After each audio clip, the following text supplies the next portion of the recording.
Semua berawal dari keinginan untuk mencari apa itu kebenaran.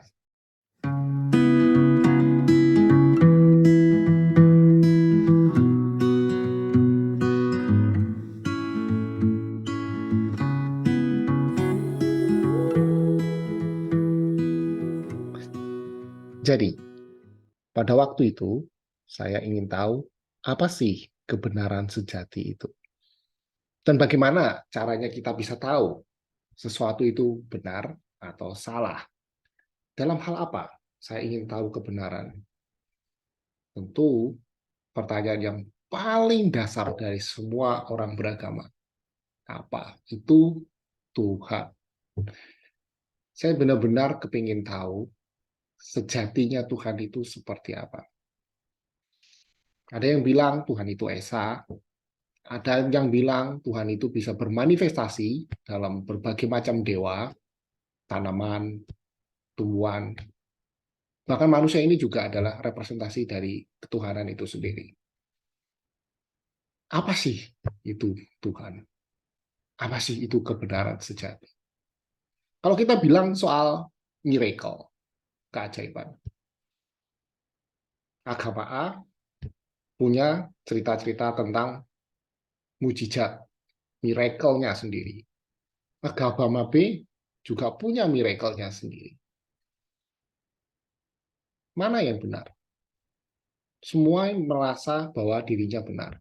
Semua merasa bahwa pendapatnya yang benar. Tuhannya yang benar. Kitabnya yang benar. Apa sih patokan kebenaran itu? Itulah mengapa saya belajar tentang spiritual, filosofi, dan agama. Yang pada akhirnya membuat saya belajar tentang Reiki. Apa sih kaitannya belajar Reiki dengan spiritual dan agama?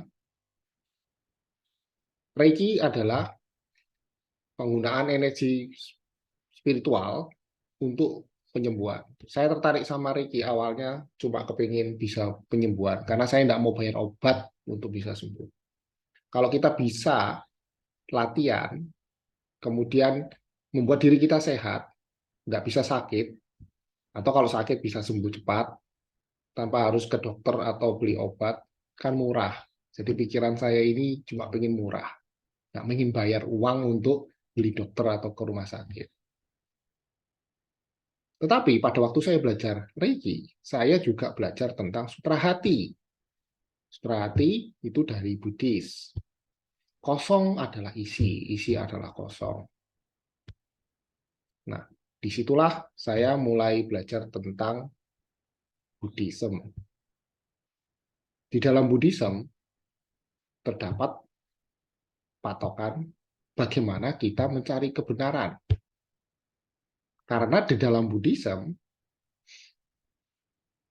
Sang Buddha Gautama itu ingin keluar dari cengkraman Mara.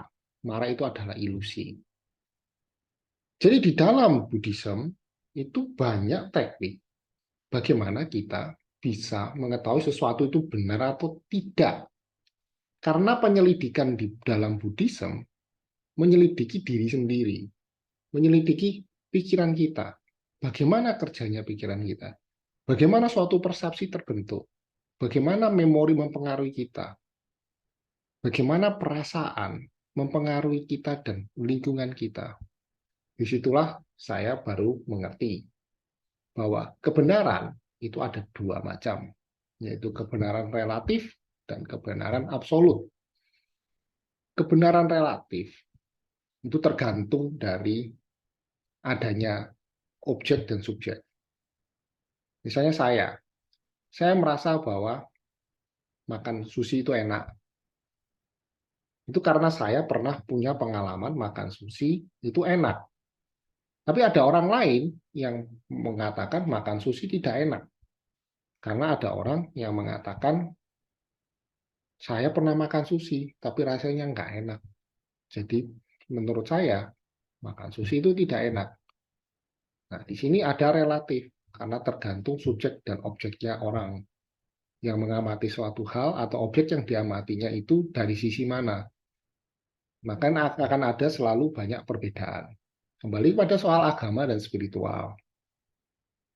Ketika suatu agama dipaparkan oleh pendiri agamanya, konteks sejarah dan siapa yang menerima ajaran itu mempengaruhi kenapa kok suatu ajaran itu diterima oleh suatu bangsa. Banyak pemikiran di belakangnya.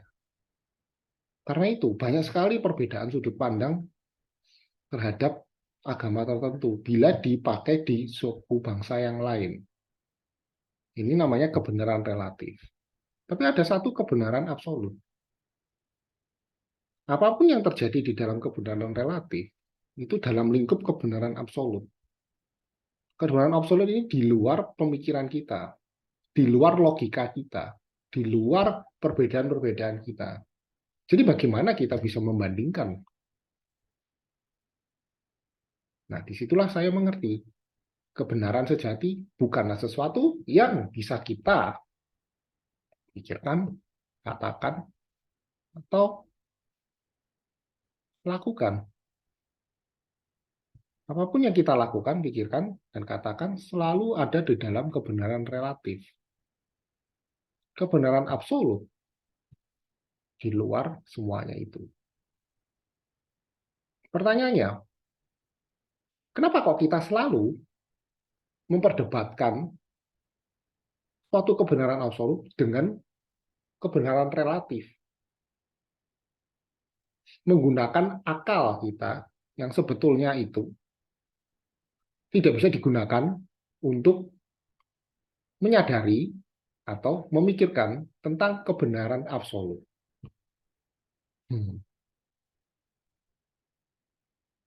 Semua punya persepsi sendiri karena semuanya berada dalam kebenaran relatif. So, kenapa nggak berdamai? Ada banyak hal yang bisa kita pikirkan.